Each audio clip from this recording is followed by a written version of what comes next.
All right, we're doing something different today or this week. Welcome back to Castle's Counsel. I've been trying to get this individual on my podcast now for fucking forever, but he's such a busy man. What he says he is. He claims to be. He claims to be. But so I thought I'll just, if Muhammad can't bring the mountain, you know, what's the saying? Help me with this. If Muhammad can't go to the mountain will come to Muhammad. See, there you go. That's why I wanted him on the podcast. I'll interpret. He's such a clever guy. So yes, and I've got with me while he's busy actually working on me is the well-known. What is he well-known? Just to my mum. Infamous. Your mum. My mum as well. Yeah. Yeah. Vudulew. Yes, I like Vudulew. Vudulew. Salut to Lou. What's up, guys? I didn't know we were going to do this. This is kind of impromptu. Yeah, well, I like impromptu because we can just talk shit. So those who don't know, I'm at Rumble and Hum. What is this area called? Walter Freden Park. Walter Freden Park, which is in Johannesburg. If you're not familiar with Walter Freden Park, the name. Or Johannesburg. You should be used to Johannesburg. Everyone knows Johannesburg. Everyone in the world knows Johannesburg. So I'm going to put you in this somewhere. Somehow. There His arms he aren't is. long enough. He's like a T-Rex. So yeah, Lou is for now he's a tattoo artist, but he's got a man of many talents, and hopefully we'll find a little bit more about him. He's not a South African because he's not that intelligent. Like I could pick my genealogy, but yeah, okay. Yeah, you chose. We all choose. It's a conversation we can have. We choose. Maybe not today. We choose our parents. No, I'm joking. That's a whole other conversation. Yeah, not today. Which we will have, but not today. Maybe another one. Yeah. Yeah. Tune in next week. Yeah. For So Lou, tell us a little bit about yourself. I want to keep you on camera now because I think it's quite important that we get your ugly face on for a while. I beg to differ, and so do many others currently viewing. And just so the viewers know that when I wanted to get Lou on, he was thinner. He even had hair as well. Yes. From his eyebrows up. I'm going to zoom back just so we can get the wide angle in to get him all in. Enough about my winky though. Yeah, we won't talk about that. So Lou, a little bit of background is obviously Rumble and Hum. Everybody tends to know you from Rumble and Hum and Yep. being a tattoo artist. But there's a lot more to you than just being a tattoo artist. Yeah. I do other things. The other things is I host and present for two American channels, Fox 1 and ESPN, which is their Formula E racing. I am also involved as an MC and host for television for DSTV for AMMA, which is Alpha Mixed Martial Arts Championship. I'm usually more articulate, like getting the word champion and ship in the same word. Yeah. Or if that wasn't a dramatic pause, I forgot the ship part. I also draw on people permanently for a living. I don't dance with as many men as you, though. No. It should probably be noted. Not many people do. Well, Unless they're a woman. So yeah. Or have a dashing hairdo. Dashing heady, yes. And then you're also involved in firearms. I am also an advanced firearms instructor. Well, I was. I haven't done that for 2 years since season. I've got an international reality TV show. Well, we all do. It's called Rumble and Hum, based on the shop. Season 1 is airing on CBS Reality in South Africa, AMC over in the US, Extreme TV in the UK, and Sony in Europe. But you're on you've done season 2 now. We have wrapped season 2, yeah. That started showing in Russia and France. Okay. And it will be showing in South Africa probably in the next few months. All right. So now the obvious question is, and everyone will ask is, why a tattoo? What made you get into becoming a tattoo artist? What was the... Prison. I was being raped daily. No. To me, it's the most purest form of art. Every tattoo artist in the shop just went, oh no. To me, it's the purest form of art. If we are painting or if we're sketching and we screw up, we toss the canvas away and we start again. Mm-hmm. Tattooing, however, is on a living medium. It gets up, it leaves, and it gets judged by society. And there's no do-over. There's no Control Z. It's here. It's this. If we screw up, it's a relationship ruined. It's not just a canvas ruined. So, I mean, isn't that high risk then? Only for you. I'll be okay. Fuck, that's true. Okay. Yeah, it is pretty high risk. So, have you go to a good artist. Have you always been? I mean, I don't know. Have you always been an artist? I have always been an artist. I've been an artist since I was a child. I started out studying medicine and I got a BSc in science, and then changed faculty to industrial and commercial arts, and then masters in fine art. So yeah, art's always been my Hang on a second. How do you classify medicine as an art? plastic surgery. Oh, okay. Anyone that's watched a cardiothoracic open up a chest, there's something artistic about it. Yeah, but it's a different type of art to what we sort of doing now. Where doing what you're doing now. It's not the Sure, same there's type. many mediums of art. So Rap, so you're talking about the creative side of what you're saying. Yeah. Or the beauty of it. we are born artists, all of us or none of us, and so I think within that realm there is to my mind anyways, the ability to be creative. Okay. But then so how long have you been doing this for now? About 20 minutes. In total, 13 years. 13 years. 13 years. And as I said earlier, you're not from South Africa. No, originally from Auckland, New Zealand. Born and raised. Until I was 16 and came here. And then here is where I stayed. My brother was busy with his final year of school, my sister first year of varsity. So they were sort of instrumental years in their lives, and this is where they sort of stuck roots, and I wasn't old enough to go back, so here is where we stuck. So you went to see, obviously you finished up your schooling here. Correct. As well. Correct. What school did you I am attend? a Glenwood Old Boy, Durban. Oh, so you're from the coast side. Yeah. When we came back here, we settled in Durban, and then for a short time in Cape Town, and then Natal University. Natal, okay. And then when did you move up to Joburg? 2009.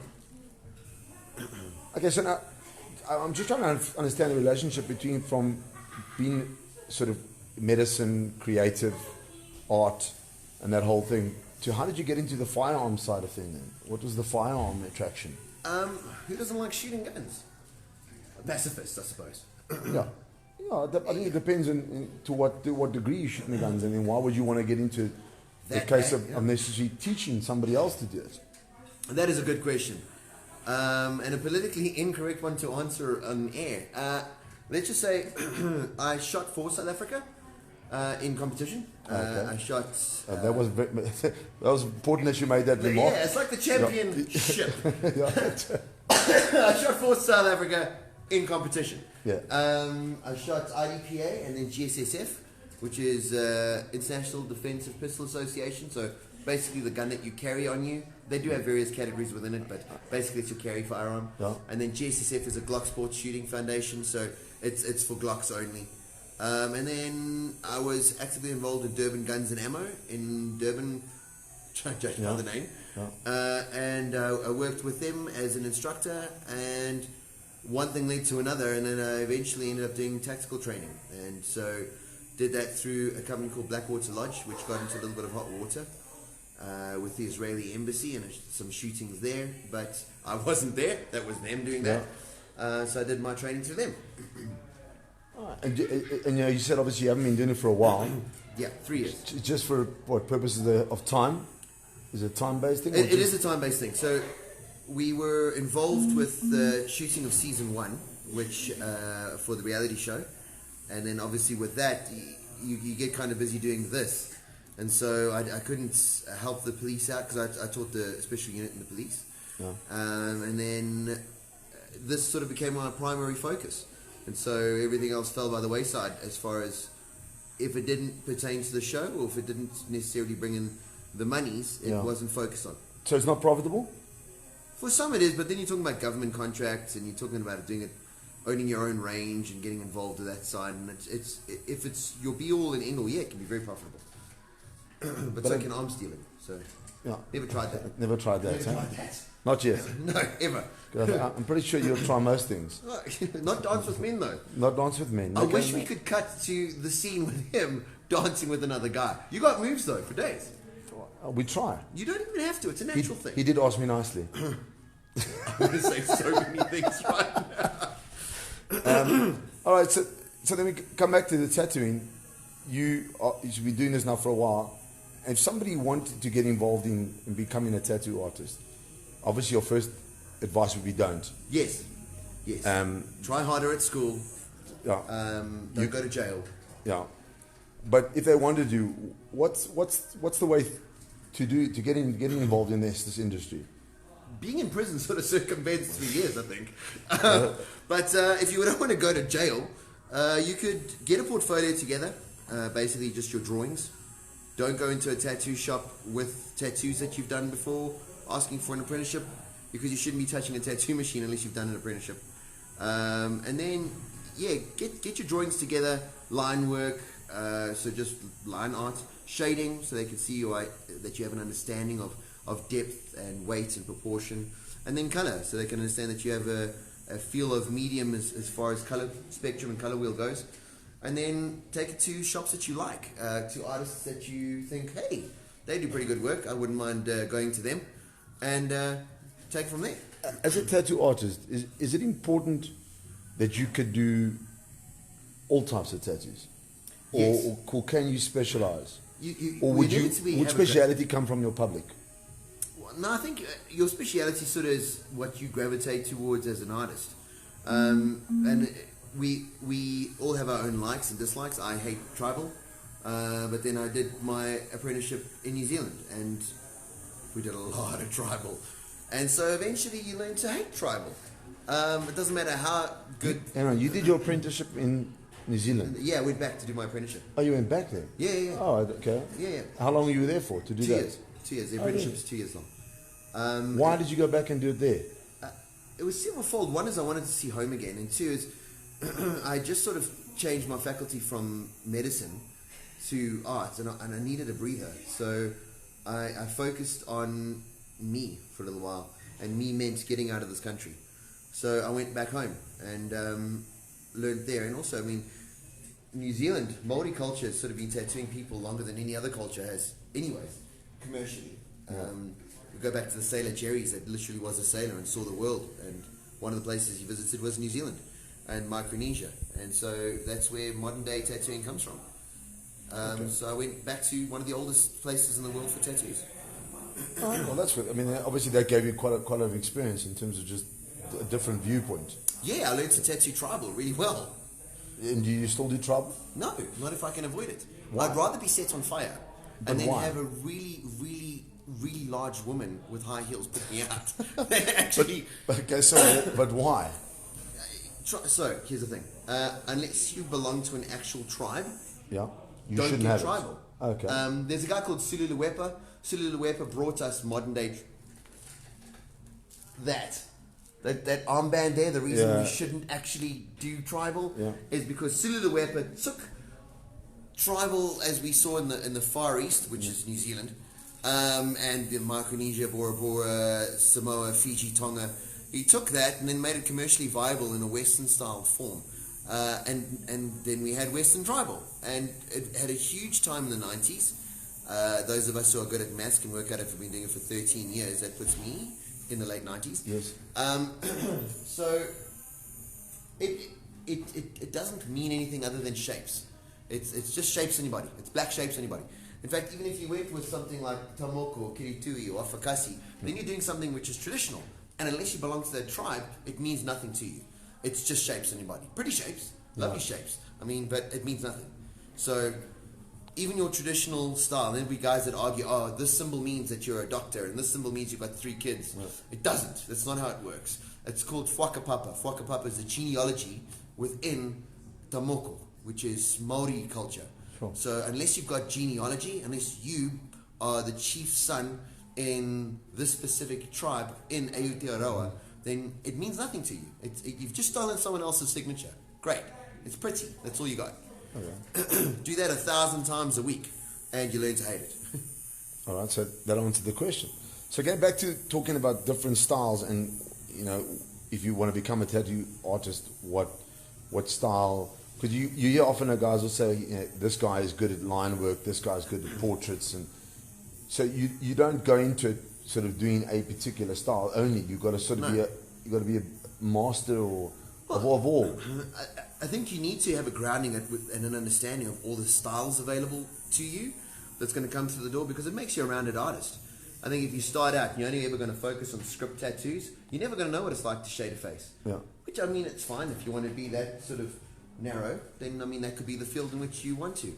In South Africa's climate, I don't think we have the ability to just specialize in one specific style because we don't have the consumer base that, say, in America does. Yeah. There's 1,000 guys that want script. That's great. There's maybe 10 guys that want script in this country. Yeah. I've obviously minimalized Yeah, it a lot, but you'd have to be good at everything. For the simple, you need to make money. Okay, so you've obviously got you obviously got a style that you particularly enjoy more than Others, yep. What is your preference when it comes to sort of? I like photorealism. I like portraiture, drawing vinyls on people's arm. Yeah. For instance, if I was to throw one out there. Throw one out there, yeah. All right, so portrait based is more your okay. Realism as a whole. All my tattoos are pretty much black and white, monochrome, whatever you want to call it. Monochromatic, yep. Yeah. But and most of the work I've seen you do has always been sort of that way. Do you not enjoy working with color, or do you find that there's a need for it only in a certain? I do enjoy working with color. It's one of those tricks when you work with black and gray or monochromatic so much, it sort of becomes your stable.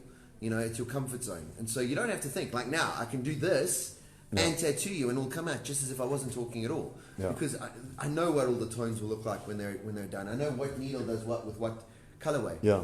And it sort of puts me out of my comfort zone because although I've been doing it for 13 years, the vast majority of that has been black and grey. So I do enjoy colour. I'm a lot more quiet when I do colour because I have to concentrate. I saw you did a watercolour sort of, I think it was about a year ago. You and Cole had a competition. And I was quite impressed with the colour because I hadn't seen you do colour before. Thank you. In any kind of way. But that's not one of your norms. I very seldom see you post anything with that. Yeah, no. The only reason we did that was for the reality show, actually, because Cole shot his mouth off, and as Cole will. As you will. And he also lost that competition. Yes, I do remember that. He was a close second out of two, which makes him last. But didn't that, in turn, because of that sort of success in that little competition that was done on the reality show, haven't you had more call for watercolor on people? I've had more call for color, yeah. I think it also follows trends as well. I mean, the diocese will be that a lot of people see the artists, the rappers, the movie stars. They'll see them and they'll see a lot of black and grey on them. Yeah. And so I think it follows the main norms. It follows the. I seen someone famous with a portrait. I want a portrait too. And so I think until a lot of the artists become mainstream. Well, it goes down to that line of what I spoke about a while ago, was that, no, just in terms of how, like, the moonbag, it's made its reappearance because of the Kardashians. The Kardashians The started... fanny pack. The fanny pack, yeah. So, we say with disdain. Yeah, so that's also made its way back. So there's a large majority of what happens and what the need is based upon, obviously, the influences of our time. Pop culture. Pop culture. Pop culture has always been an influencer. Yeah. All right.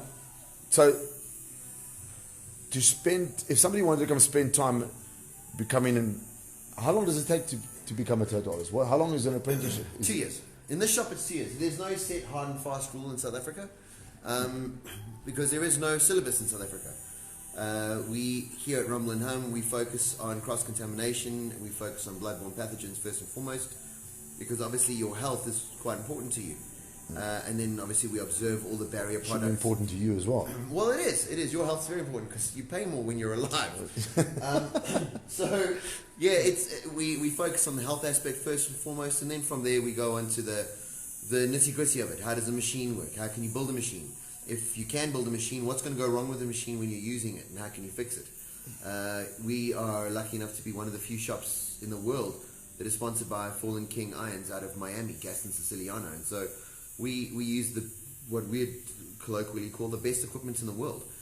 So our equipment is all rotary machines. We don't use coils in the shop. And coils are traditionally where we all started. I started out on coils, and our apprentices start out on coils too, because there is sort of a streamlining of the process when you use the latest technology. And unless you've struggled, you don't know how to fix the problem. There are no problems with this machine, so don't start with it. Start with something that will break. Don't get the Ferrari, get the Beetle. Okay.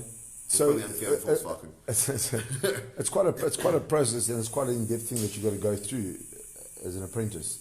It is. You really have to understand the backbone of it, and Yeah. everything that goes into it, from the equipment right through to the different inks as well, I imagine. All the different inks, and I think the biggest thing you have to understand is the hardest part of our job, the clients, because clients aren't easy. Okay, but how are you gonna teach somebody how to deal with a client? Because that's psychological. That's quite a thing. You're absolutely right. And there are obviously the exceptions, and you being one of those exceptions, is that most creative people aren't necessarily very good with people. I think it's a generalization. It is, and that's what I said. It was a generalization. Yeah, it's a horribly unfair generalization. It probably is, but it's mine, and therefore I can say it. and I can say it. Yeah. So, how do you Teach someone to be more. What's the syllabus on that? Like, how would you? There is no syllabus. It's etiquette. It's like your mum and dad telling you stand when a woman walks into the room, pull out her chair. Okay. And then there's a bunch of women that are going, oh my God, we can pull out our own chair. Yes, we didn't pull out your chair because you can't. We pulled out your chair because we were taught it was a gentlemanly thing to do. Yes. And we'd like to show you that we care. And it's a similar sort of structure. Be polite. Don't be, no thanks. Don't be an asshole to our clients. Yes, clients are going to be assholes. Have you ever not allowed somebody to continue, like they do their apprenticeship and kick somebody out? Yeah. On what basis? Many bases. Okay, we'll just give an example of one. Like, what would be a reason that you Poor character. Okay. In them. In their ethics, work ethic? Ethics, morals, character, they were flawed humans. And I can't teach you to be a better person. I can teach you to interact better with people. Yeah. I can't necessarily change your ethics and ethos. Yeah. We here at Rumble and Hum, and this sounds like I'm punting it, but we try and honor people. It's important that you have a great experience as well as a great tattoo. Fuck, what happened to me then? You said fucking treat me badly. Yeah. You keep coming back. Oh, that's what it was. This is your version of BDSM. Was to get rid of me. Okay, so there are the occasions where they just you will effectively fail somebody. Yeah. You got to recognize where this is a lame dog, and take it out back and put it down. Now the industry in terms of tattoo has grown. Has it grown? It has grown. Is the perception that it's grown? That's the perception I sort of look out when I see there's pretty much a new tattoo artist within every 10 kilometers. There's a new one compared to they were quite days far of up. yore. Yeah, I mean, so it's definitely a grown industry. Yes. Okay, it's become more mainstream. So, does the industry work together, or are you all individuals? And when I mean work together, is there I don't know, like are we a brotherhood? Yeah, well, not even a brotherhood, because I mean, a brotherhood becomes a different thing altogether. Because then, but like, is there somebody that oversees the tattoo industry? There is not. As a controlling body. There is no control. Like you would get like a medical board would oversee the medical practice. And funny you should say that, because in the States and in New Zealand, the medical board is what signs off on whether or not you can be an artist. They don't. But not in this country. Not in this country, no. Why? People have tried to unify and get behind it. And look, now I speak circumspectly because I wasn't here when this industry was growing. I was overseas. And even before I was old enough to hold a tattoo machine, this industry had started in South Africa. And as I understand it, it had origins in a biker club, which I won't name. And so that was sort of their controlling body. And I think the industry as a norm sort of rebels back against conformity. And that would be conforming to a medical code of standard, medical code of practice. Would it be a bad thing, though? I don't know that it would be, to be honest. It's when you start trying regulating it and making money from it. Let's be honest. How many regulatory boards in South Africa are above reproach and aren't corruptible? No, I mean that's one of the first things I thought of was when you said that somebody else signs off of it in what's it, UK and New Zealand. Yeah. And the first thing I thought of was if for some reason anybody had the inkling of an idea in terms of what money is being put through tattoo artists, there would be some money for some office to be set up in government, I'm sure. Aren't we jaded human beings here in South Africa? Yeah. I'm sure that if you are listening and you work in government, maybe you want to make some more money. You could put together. Don't. Yeah. So there's no actual overseeing board. No, they tried it a while back and it was a monumental failure. No one subscribed to it. People rebelled against it, and it lived for all of a couple years and then died off. And that was it? Yeah. Okay.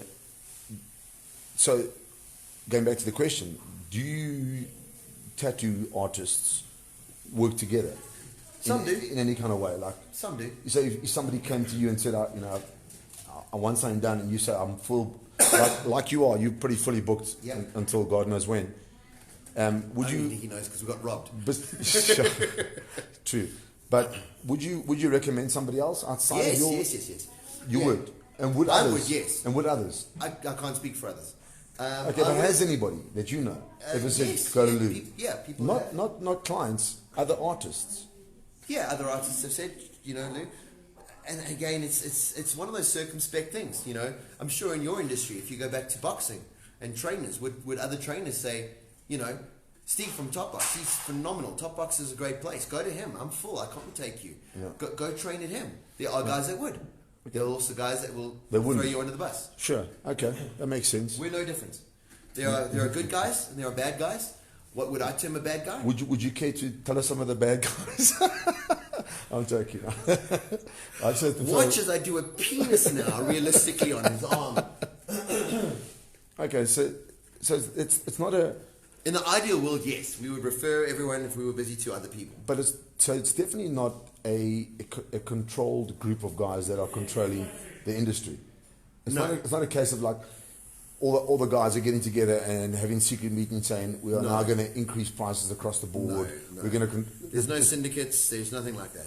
Okay, no, it's a fair question. We can barely get every month our orders together to get new needles, and we're not that fucking organized. Okay, and that's because of the people in the industry. The people in the industry. We're useless. Okay. We couldn't organize a mob to go and lynch someone because we couldn't organize a mob. Okay, now you're working 7 days a week.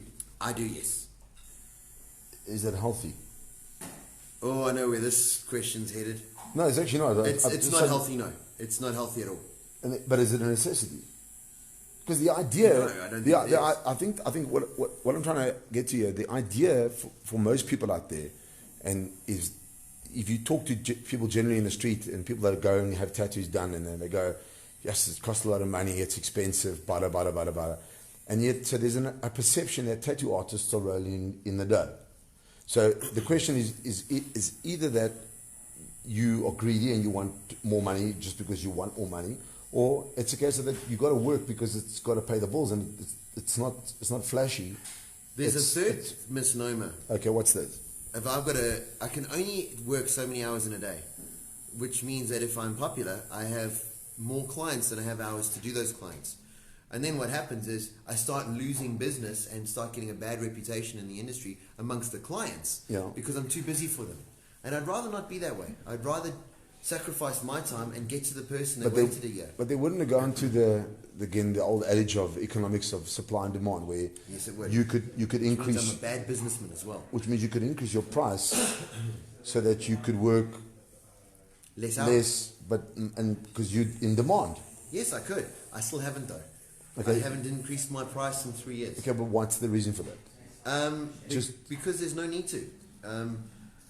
I'm sure that eventually Cyril Ramaphosa will keep talking and the dollar will still go to shit, and I won't have enough profit margin to do the best inks and needles and etc. So I'll have to lift my price. But until such time as that happens, I will absorb the cost. We're building other booths. We're trying to get more artists in.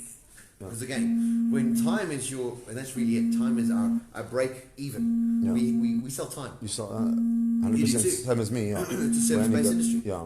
What you can do within that hour, that specific hour is what you're selling. And yes, it's a great experience, I'd like to think. You'd probably beg to differ, no one cares. And then you get a great tattoo. Also, no one cares about your opinion. Yes. We'd like to think we do a great tattoo. So we do what we can in that hour. When the hours become full and we need to make more money, we build more booths so we can have more hours with different artists. And that's how we increase our revenue structure. We don't increase our price. So is it more profitable to be an artist in your own shop? It's more profitable to be anything else but a tattoo artist. No, 100%. Except a personal trainer. Working for Top Box. Working for Top Box, yeah. But so is it better to be on your own, or is it better to work for? It is hands down far more lucrative to work for someone. than to own a shop. Hands down. It's unequivocally. So why the fuck did you do this then? Because I am a slow learner and it's too late for me now. If you're watching this, save yourself, work for someone. It will soul-destroyingly eat away. The buck stops here. Literally, physically, the buck, rand, stops here. Yeah. And so does every other complaint about every other thing. And fiscally, it's the remuneration is far greater working for someone than owning a shop. It's that simple. Well, you sort of pack up and go home, and it's done. As opposed to you got to make sure that everything's packed up and locked up, because it doesn't lock up and it's going to be stolen. For 3-4 years, I was the first in, last out every single day. If the phones didn't work, I didn't delegate. I sorted it out. I've learned to delegate now. Other people sort it out. And I saw you delegated your cloud-based appointment system the last time you were broken into. You delegated that very well. So if anyone's going to miss Stephen Castles with that last comment, yes, delegations. It's your age-old adage. If you want something done right, do it yourself. There it is. Except if you want a tattoo done, don't try and tattoo yourself. Ever. No. Never. No, that one works so well. Oh yeah, so we've pretty much fucking discussed tattooing it's oblivion. To oblivion. Yes. What else could we possibly talk about? What else could we possibly talk about? The state of music, but then we're going back to your No, we don't want to. The state. Well, we both like the same type of music. Because we like good music. But this is surprising. I think a lot of people that don't know this about you either, Lou, is that you went straight to the slave name. It's about to get serious. Yeah, no, we went straight to the slave name. Stephen. Is that you like country music? I like modern country music. That's true. I don't like Billy Ray Cyrus. That's not modern. Willie Nelson. But do you like that old horse? What's that new song that Billy Cyrus does? Oh, yeah, he's made a I'm comeback going to now. take my... What's that? No, don't let me stop you. Oh, I hate that fucking song. No, but you do so good. I don't want to do it anymore. I want you to do a little bit more. I can't remember the lyrics. He's taking some horse somewhere. I don't know where he's doing. But that's Billy Ray Cyrus. That is. But he's only doing a vocal on somebody else's track on the remix version of it, from what I understand. I don't know. I can get the youth of today involved because Bianca... Who sings the song though? It's Billy Ray Cyrus. He's featuring Billy though. And someone. Bianca's now ignoring me. This is what happens when you did it. I'm going to take my horse to the Old Town Road or something like that again. Anyway. Gee, Rob Bygrave is just getting involved in this conversation. Rob Bygrave gets involved in everything. It's high. He's like herpes. Yes. Can't get rid of him. Can't ever get rid of him. Yeah. As we say that, who's rolling in now? Not Rob Bygrave. Not both. Okay. So you're country music. And as are you. As am I. I enjoy my country. And the reason for it, I think, is predominantly because I enjoy the story. I enjoy the story. And they're not talking about blunts and hose. Yes. And vaginal intercourse. And all the disgusting things that we spoke about in the last podcast. Well, I spoke about in the last podcast. Yeah. There's a little bit of value to it. Who sings I Want to Take My Horse To? I want to take my... What is that song called? I want to ride my horse to the... I want to take it. It's taking. I'm sure it's taking it. To the Old... Do you know who Old sings Town it? Road. It's the Old Town Road, but who sings it? Billy Cyrus. It's the width that I'm looking for. With? Okay, we need to investigate that. Can you come back with us quickly? See, that's how you delegate. You just delegate. Well done. Okay. So, take my horse. Yeah, anyway, it's good music. So it's decent music in terms of that. So you're a country music lover. I am. And so I have gotten my beautiful girlfriend into country music as well. Oh, really? I have. She now listens to it as well. She has it. I'm just in an interview. I'll be with you now. This is one of my squillionaire clients who has just wandered in. I don't know why he's wandered in. It's very rare to see him. Usually he's out earning squillions. Not today though. And so, yes, I love modern country because, again, it tells a wholesome story. There are some country artists that are on the side of dodgy. Who? Lil Nas is the Old Town Road. Okay, Lil Nas is a rapper. He is a rapper. So Lil Nas has got old Billy doing a country song. He's singing now something interesting I discovered 2 days ago. Yes, do you know where this song is being featured in what movie? I want to say... This will blow your mind. Is it a game? No. Because I've seen it... No. Which movie? So, I just saw it. It's in the new Rambo. Sylvester Stallone's new Rambo. It's the feature song in Rambo. I didn't even know there was another Rambo. No, it's coming. He's now 942 years old. So the idea of the movie is that from what I can gather, because I sort of had it running, is that he's old now, John. Yes. John Rambo. Yeah, John Rambo. He's the surname is implied in the title. Yeah. He's old, and somebody comes looking for him, and obviously pisses him off. Right. And that's the new Rambo, and he's old, and he doesn't look like John though, like the old Rambo. Like from he doesn't have the long hair. Yeah, he almost looks like Rocky Balboa. Maybe because he came off filming. Yeah. What's that second? The Creed. Creed 2. But the problem with it, so the problem is that if you remember in the old day when he was doing Rocky and doing Rambos together, there was a clear distinction between the two characters. You could just see the look of the one was the different. And I just saw the trailer of this Rambo, and I thought, but that looks like Rocky. It doesn't look like. He didn't put enough in the long hair. Yeah, and the teaser. He doesn't have long hair. Well, it's short. It's Rocky Balboa. Got lost somewhere, and somebody thought he was Rambo. So now we've gone to shooting down age-old great classics. Definitely not shooting it down. I was just a bit confused. And as I said, obviously the movie comes, I think it's September. Okay. And that's going to be quite interesting. But the song, old time, old horse, old road, what the fuck it's called? Taking my horse on Old Town Road. I'm taking, that one. You have to sing it. You can't think about it. I'm going to take my horse to the Old Town Road. That's it. Okay, so it's a normal horse. It's not an old horse. Till I can't no more. Because I thought it was an old horse, but it's the normal horse also, in an old road. That's one of the most misheard lyrics as well. Why is it misheard? I'm going to take my horse to a hotel room. Hotel room. I promise you now, Google it. It's one of the most misheard lyrics. Hotel room. I'm going to take my horse to a hotel room and ride till I can't no more. Now, firstly, you shouldn't be doing that to horses. Yes. Even if you are. Unless you're referring to your woman as a horse. Which is what a lot of people think. Which I think is probably why it's gone that way. But I don't think Billy would sing about that. No, I don't think he would. But his daughter. But his daughter would, because she sings about catitude kick it away and buttholes. But anyway, what I was saying about the song is that it's a little nass and it features Billy Ray Cyrus. Yes. So it's not a real country, but it sounds country, so it's pretty confusing.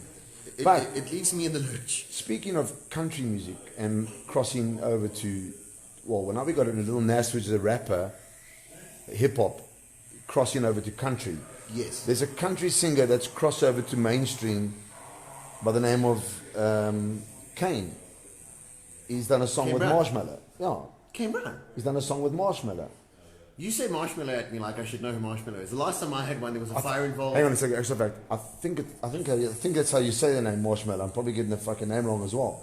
But it's called Get It, or You the Best I've Got, or Give It, or again I got this name wrong. You're just screwing the pooch. We'll have to play. It's horrible to watch. We'll have to play this. I'm just thinking about it now. So Kane Brown's done a crossover. Okay. And he's done like a sort of a so poppy mainstream song. Pop. Yeah. Well, who was sort of self-prescribed perhaps, but dubbed the pop king, and started in Tennessee. Justin Timberlake. Did he really? He did. When he sang on the album of Chris Stapleton, he self-professed that he started out in country music. Oh really? I didn't even know that. Yeah. Most selling album genre in the world. How did he start out in country music? Did he make a country song, or did he just sing I think he broke into the music career in country. But he started on the Disney Mickey Mouse Club. Yes, the Correct. Mickey.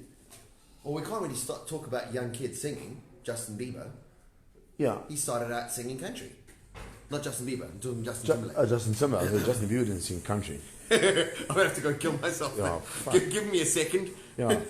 All right, so we got country music lover, tattoo artist, firearms instructor, and another strange thing that you do, and I say it's strange because a lot of people wouldn't understand it, so we're going to talk about it. No, is your game casting.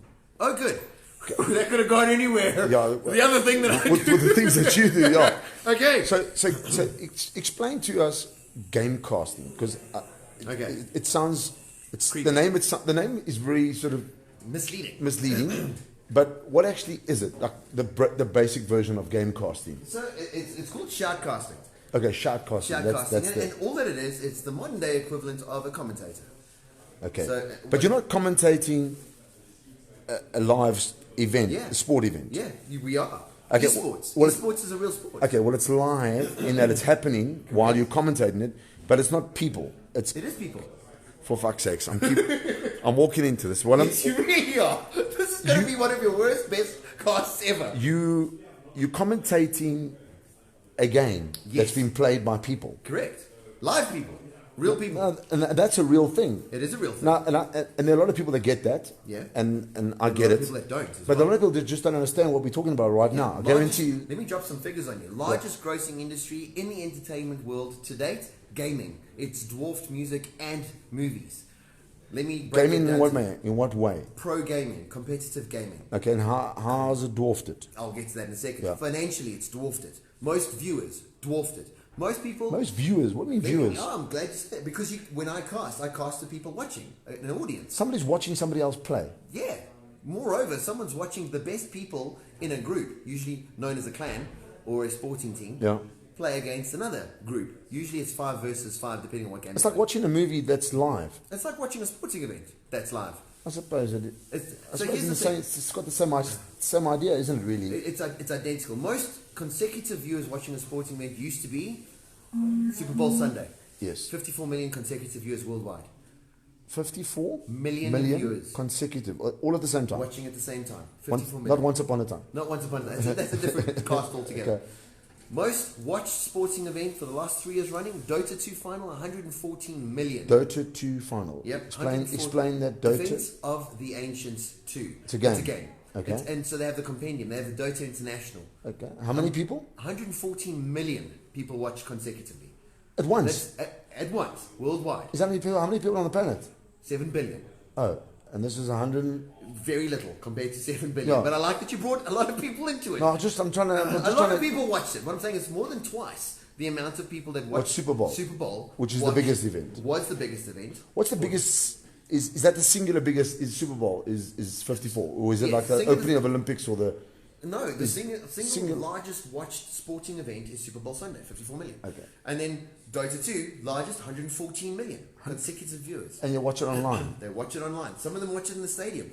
Guys, if you can, Google majors. So Google DOTA major or CSGO, Counter-Strike Global Offensive major, and look at the arenas that they have. These are arenas. What do you mean arena? What? Arena, a sports arena. What are they doing it? They have their actual offline LAN. So you'll have an online qualifier. Yeah. So basically your 5 teammates Yeah. and the other 5 teammates aren't necessarily in the same room. Chances are they're not even in the same country. Yeah. And they're playing against one another. They have playoffs to get to a final. That final, So what do they do in the stadium now? they play against the 5 people. So they take all the different teams in, they put them in the fly them stadium, into a stadium, and they've got big screens, massive screens. and then people come and watch. Yeah. People will pay DreamHack.